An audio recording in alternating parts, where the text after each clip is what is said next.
क्या FMCG sector में हो रहे मूवमेंट को आप समझना चाहते हैं? क्या एफएमसीजी सेक्टर में इन्वेस्टमेंट एंड ट्रेड्स में एक्सेप्शनल प्रॉफिट बनाना आपका एम है? क्या एफएमसीजी सेक्टर में इन्वेस्टमेंट एंड ट्रेड्स लेने से पहले आप फुल्ली एश्योर्ड एंड इन्फॉर्म्ड हो जाना चाहते हैं? एफएमसीजी सेक्टर से जुड़े सभी सवालों के जवाब लेकर हम आपके सामने हाजिर हैं। नमस्कार दोस्तों, स्वागत है आपका डॉक्टर संजय वेब के यूट्यूब चैनल में। दोस्तों, आज मैं doctor Sanjay Sinha, technical analyst working on NeoWeb since last 28 years.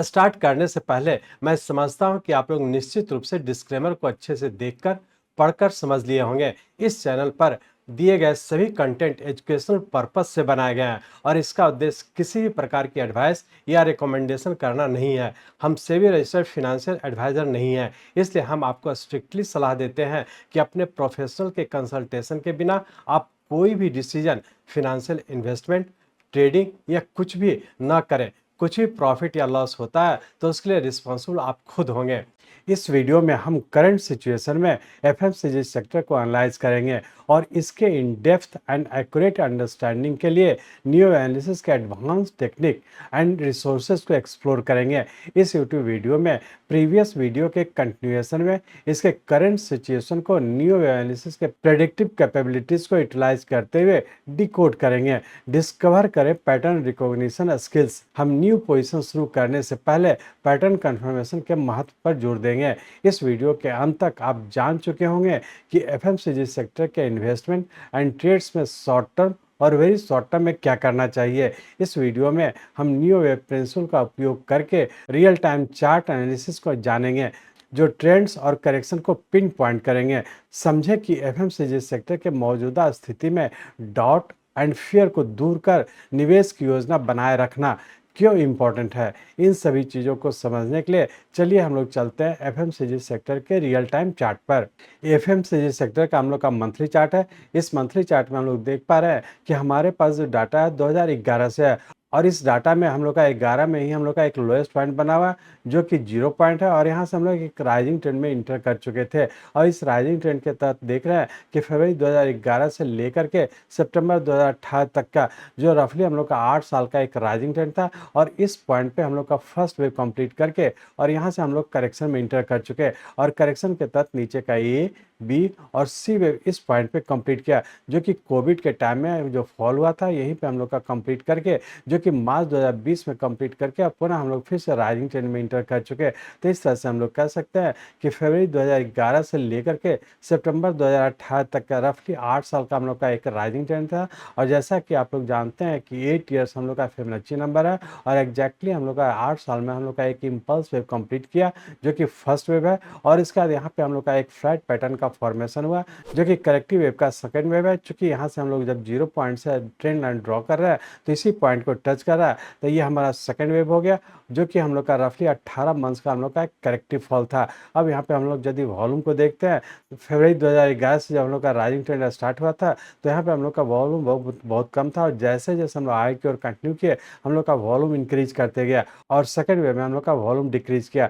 Second wave के बाद जब ऊपर की ओर कंटिन्यू किए तो फर्स्ट वेव में जो राइजिंग ट्रेंड के तहत वॉल्यूम इंक्रीज किया था उससे भी ज़्यादा वॉल्यूम इंक्रीज किया जो इंडिकेट कर रहा है कि हम लोग का ये थर्ड वेव के फॉर्म में ऊपर कंटिन्यू कर चुके हैं। अब यहाँ पे हम लोग देख पा रहे हैं कि सेकेंड वेव के बाद जब ऊपर की ओर कंटिन्यू किया जिसके तहत हमारा ये 1 और 2 और उसका यहाँ से हम लोग थर्ड वेव के फॉर्म में ऊपर कंटिन्यू किए हैं। अब यहाँ पे एक चीज़ और ध्यान रखेंगे जैसा कि आप लोग को एडवांस कोर्स में डिस्कस किया है कि जब भी हम लोग का यहाँ पे फर्स्ट और सेकंड वेव कंप्लीट किया और उसका जब थर्ड वेव के फॉर्म में ऊपर कंटिन्यू करता है तो इस थर्ड वेव का भी सबऑर्डिनेट वेव सेकंड वेव हम लोग का उससे बड़े टाइम फ्रेम का जो सेकंड वेव है उससे हमारा टाइम वाइज कम टाइम लेता है और यहाँ पे एग्जैक्टली हम लोग देख पा रहे हैं कि यहाँ पे हम लोग का लार्जर टाइम फ्रेम का सेकंड वेव में हम लोग का रफली 18 मंथ्स का टाइम लगा जब थर्ड वेव का सबऑर्डिनेट वेव 2 में देख पा रहे हैं कि यहाँ पे हम लोग का रफली 5 मंथ्स का टाइम लगा। ये अपने आप में इंडिकेट कर रहा है कि ये थर्ड वेव का ही हम लोग का फर्स्ट और सेकंड वेव है और पुनः यहाँ से हम लोग का मार्च 2022 से हम लोग का फिर से थर्ड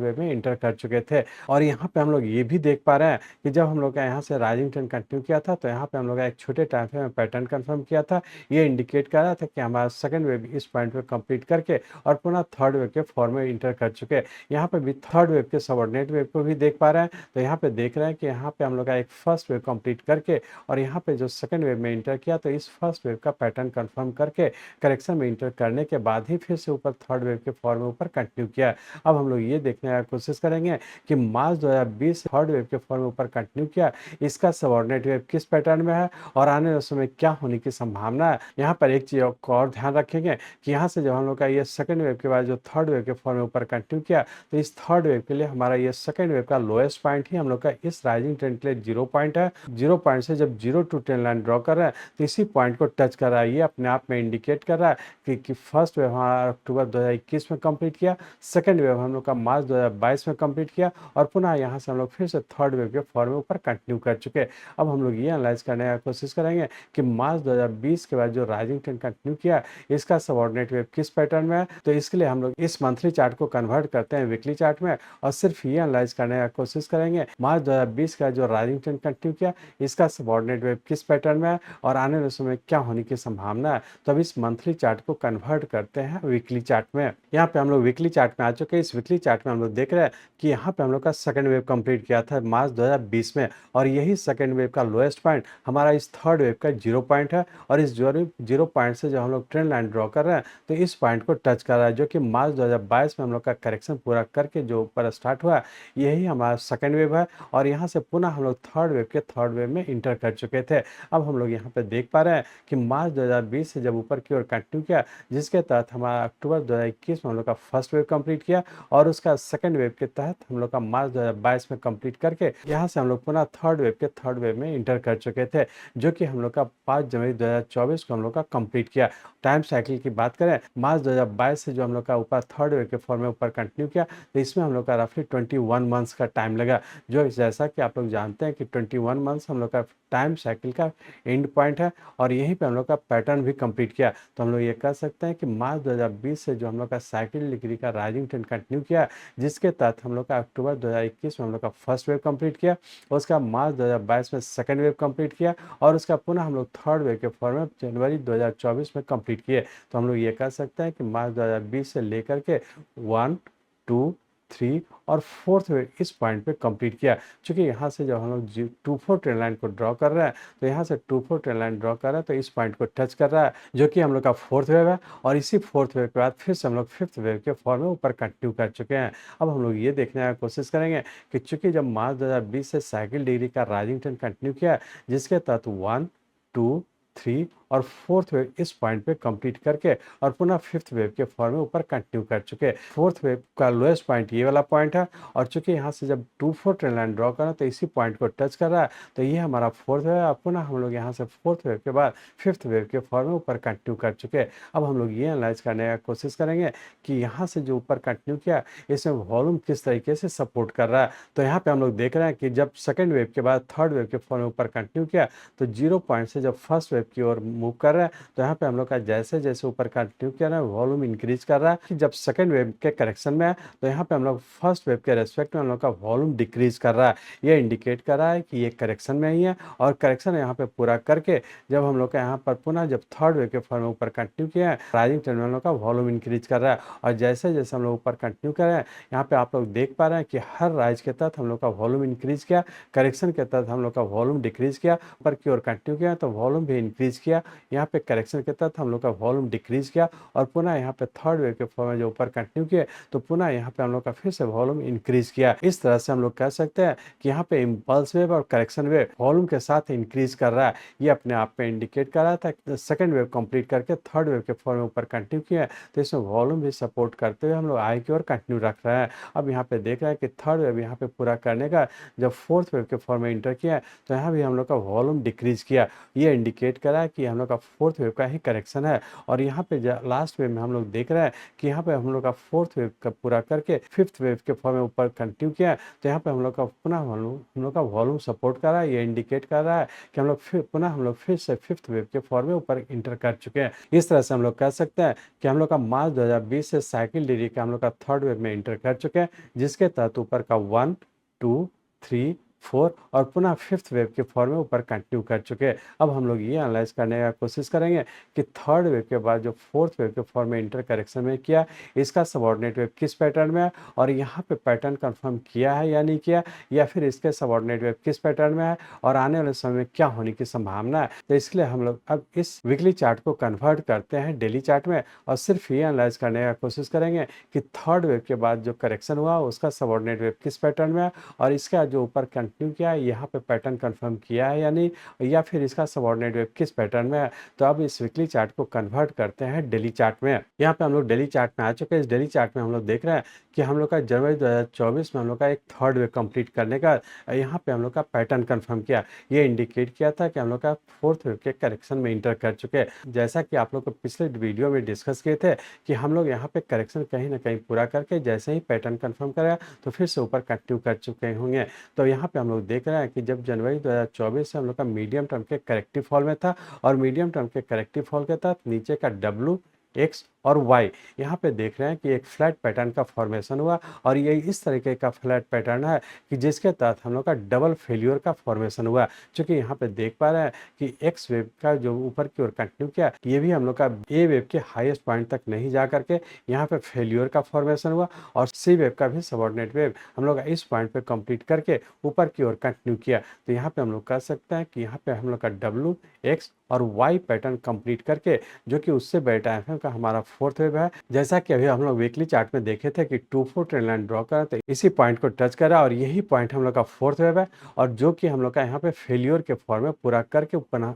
पुनः ऊपर की ओर स्टार्ट हुआ है। अब यहाँ पे हम लोग देख रहे हैं कि जब हम लोग का यहाँ पे वाई के पैटर्न में इस पॉइंट पे कंप्लीट किया, जो कि उससे बड़े टाइम फ्रेम का हमारा फोर्थ वेव है और उसके बाद यहाँ से हम लोग का जो करेक्टिव फॉल था वाई के फॉर्म में, इसका हम लोग का पैटर्न कंफर्म किया। ये इंडिकेट कर रहा है कि हम लोग का फोर्थ वेव इस पॉइंट पे कंप्लीट करके, जो कि 4 जून 2024 को कंप्लीट करके और पुनः हम लोग का यहाँ से ऊपर की ओर पैटर्न कंफर्म किया। ये इंडिकेट कर रहा है कि हम लोग का थर्ड वेव के बाद जो फोर्थ वेव के फॉर्म में करेक्शन में इंटर था, जो कि रफ्ली हम लोग का 5 मंथ्स का था और ये मीडियम टर्म का करेक्शन पूरा करके और पुनः हम लोग का फिर से ऊपर कंटिन्यू किया। तो इस तरह से हम लोग कह सकते हैं कि यहाँ पे हम लोग का एक मीडियम टर्म का करेक्शन पूरा करके और पुनः हम लोग का वेरी शॉर्ट टर्म और मीडियम टर्म तीनों टाइम फ्रेम के हम लोग का राइजिंग ट्रेंड में इंटर कर चुके हैं, जो कि फिफ्थ वेव के फॉर्म में ऊपर कंटिन्यू है। अब हम लोग ये देखने का कोशिश करेंगे कि यहाँ पे हम लोग का फोर्थ वेव पूरा करके फिफ्थ वेव के फॉर्म में जो ऊपर कंटिन्यू किया, इसका सबऑर्डिनेट वेव किस पैटर्न में है और आने वाले समय क्या होने की संभावना है। सिर्फ यहाँ पे एक चीज़ ध्यान रखेंगे कि यहाँ पे हम लोग का मीडियम टर्म का करेक्शन पूरा करके ऊपर कंटिन्यू किया, तो जिसके तहत हम लोग का फिर से वेरी शॉर्ट टर्म और मीडियम टर्म तीनों टाइम फ्रेम के राइजिंग ट्रेंड में इंटर कर चुके। तो इस तरह से हम लोग कह सकते हैं कि तीनों ही टाइम फ्रेम का हम लोग का जो लोअर स्टार्टिंग लेवल होगा, ये वाला पॉइंट है जो कि रफली हम लोग का 53,000 के पास है। तो वेरी शॉर्ट टर्म और मीडियम टर्म तीनों टाइम फ्रेम का जो है स्टार्टिंग लेवल हम लोग का 53,000 है और बहुत ज़्यादा संभावना कि ये ब्रेक होने की संभावना नहीं है। तीनों ही टाइम फ्रेम का हर डिक्लाइन पे बाई करके ऊपर की ओर कंटिन्यू रखेंगे। अब हम लोग ये देखने की कोशिश करेंगे कि फोर्थ वेव के बाद जो फिफ्थ वेव के फॉर्म में ऊपर कंटिन्यू किया, जिसका कि सबऑर्डिनेट वेव अभी हम लोग का फर्स्ट वेव भी कंप्लीट किया और उसका सेकेंड वेव के करेक्शन में इंटर कर चुके हैं। तब हम लोग ये देखने की कोशिश करेंगे कि इसका सबऑर्डिनेट वेव किस पैटर्न में है। तो इसके लिए हम लोग इस डेली चार्ट को कन्वर्ट करते हैं आवरली चार्ट में और सिर्फ ये एनालाइज करने की कोशिश करेंगे कि यहाँ से जो ऊपर पैटर्न कंफर्म किया और इसका सबऑर्डिनेट वेव इंपल्स है या करेक्टिव है और यहाँ के बाद जो करेक्टिव फॉल हुआ है, इसका सबऑर्डिनेट वेव किस पैटर्न में। तो इस डेली चार्ट को कन्वर्ट करते हैं आवरली चार्ट में। यहाँ पे हम लोग आवरली चार्ट में आ चुके हैं। इस आवरली चार्ट में हम लोग देख रहे हैं कि यहाँ पे हम लोग का फोर्थ वेव पूरा करके ऊपर की ओर कंटिन्यू किया और यहाँ पे हम लोग का एक इंपल्स वेव कंप्लीट करके पुनः करेक्शन के तहत नीचे का ए, बी और सी वेव के फॉर्म में नीचे करेक्शन में है और जब भी हम लोग का सी वेव पूरा करके ऊपर की ओर कंफर्म करेगा,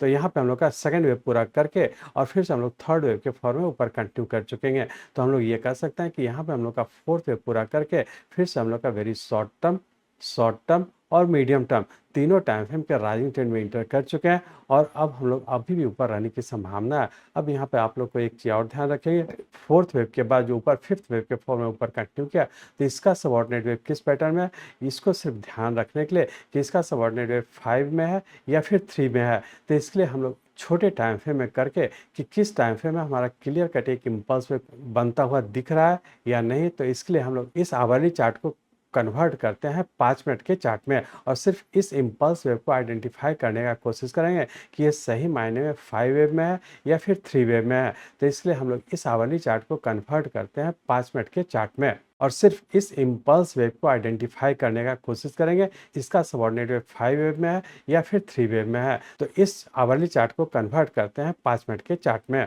यहाँ पे हम लोग 5 मिनट के चार्ट में आ चुके हैं। इस 5 मिनट के चार्ट में हम लोग इस इम्पल्स वेव के सबऑर्डिनेट वेव को आइडेंटिफाई करना चाह रहे थे। 5 मिनट के चार्ट में हम लोग देख रहे हैं तो देख पा रहे हैं कि हम लोग का यहाँ पे फोर्थ वेव पूरा करके ऊपर की ओर कंटिन्यू किया, जिसके तहत ऊपर का 1 2 यहाँ से जब हम लोग 0 टू ट्रेन लाइन ड्रॉ करें तो ये हमारा सेकेंड वेव हो गया और पुनः यहाँ से हम लोग थर्ड वेव के फॉर्म में ऊपर कंटिन्यू किया। अब इस थर्ड वेव के तहत भी देख रहे हैं कि यहाँ पे हम लोग का सबसे छोटे टाइम फ्रेम में 1 2 3 4 और फिफ्थ वेव इस पॉइंट पे कंप्लीट किया और यहाँ पे हम लोग का एक फिफ्थ वेव कंप्लीट किया, उससे बड़े टाइम फ्रेम का हमारा थर्ड वेव कंप्लीट किया और उसका यहाँ पे हम लोग का फोर्थ और पुनः हम लोग यहाँ से लेकर के ये फिफ्थ वेव कंप्लीट किया। तो हम लोग फाइनली ये कर सकते हैं कि यहाँ से जो ऊपर कंटिन्यू किया जिसके तहत ऊपर का 1 2 3 4 और 5 वेव इस पॉइंट पे कंप्लीट किया, उससे बड़े टाइम फ्रेम का हमारा फर्स्ट वेव कंप्लीट करके और यहाँ पे देख पा रहे हैं कि पैटर्न कंफर्म किया। ये इंडिकेट कर रहा है कि हम लोग का करेक्शन में इंटर कर चुके। तो इस तरह से हम लोग कह सकते हैं कि यहाँ से जब फोर्थ वेव के बाद जो ऊपर की ओर कंटिन्यू किया ये एक इम्पल्स वेव में ही है। तो अब हम लोग पुनः हम लोग इस 5 मिनट के चार्ट को कन्वर्ट करते हैं आवरली चार्ट में। ये हम लोग पुनः आवरली चार्ट में आ चुके हैं। यहाँ पे अब हम लोग का कन्फर्म हो चुका कि ये फोर्थ वेव के बाद जो फिफ्थ वेव का सबऑर्डिनेट फर्स्ट बना है ये हमारा एक इम्पल्स वेव है और इसका यहाँ से करेक्शन के तहत नीचे का ए बी और सी वेव के फॉर्म में हम लोग करेक्शन में इंटर किए हुए हैं। अब ये सी वेव बहुत ज़्यादा संभावना है कि कहीं ना कहीं इस पॉइंट पे पूरा करके और पुनः जैसे ही हम लोग का फिर से ऊपर पैटर्न कंफर्म करेगा तो फिर से हम लोग थर्ड वेव के फॉर्म में ऊपर कंटिन्यू कर चुके हैं। इस तरह से हम लोग कह सकते हैं कि FMCG sector medium term, short term और वेरी शॉर्ट टर्म तीनों ही टाइम फ्रेम का राइजिंग ट्रेंड में इंटर कर चुके और तीनों ही टाइम फ्रेम का जो लोअर स्टार्टिंग लेवल है ये वाला पॉइंट है जो कि 53,000 के पास है। तो इसी स्टार्टिंग लेवल को फॉलो करते हैं हम लोग तीनों ही टाइम फ्रेम के राइजिंग ट्रेंड में इंटर कर चुके हैं। सिर्फ यहाँ पे देखेंगे कि एक वेरी शॉर्ट टर्म या फिर कहें कि वीकली पॉइंट है उसे हम लोग का यहाँ पे एक इम्पल्स वेव कंप्लीट करके करेक्शन में इंटर किए हैं और ये करेक्टिव वेव कहीं ना कहीं पूरा करके जैसे ही हम लोग का ऊपर का पैटर्न कन्फर्म करता है, जैसा कि आप लोग को बेसिक क्वेश्चन बताया है कि पैटर्न कन्फर्मेशन हम लोग का 2 स्टेज में होता है, दोनों स्टेज यदि फुलफिल करता है तो फिर से हम लोग थर्ड वेव के फॉर्म में ऊपर कंटिन्यू कर चुके हैं। तो इस तरह से हम लोग कह सकते हैं कि हम लोग का फिफ्थ वेव के फॉर्म में कंटिन्यू कर चुके हैं जिसका सबऑर्डिनेट वेव के सेकंड वेव में है और सेकंड वेव कंप्लीट करते ही हम लोग पुनः थर्ड वेव के फॉर्म में ऊपर कंटिन्यू कर चुके हैं। इस तरह से हम लोग कह सकते हैं कि एफएमसीजी सेक्टर हम लोग का मीडियम टर्म, शॉर्ट टर्म और वेरी शॉर्ट टर्म तीनों ही टाइम फ्रेम के राइजिंग ट्रेंड में इंटर कर चुके हैं। तीनों ही टाइम फ्रेम का हम लोग का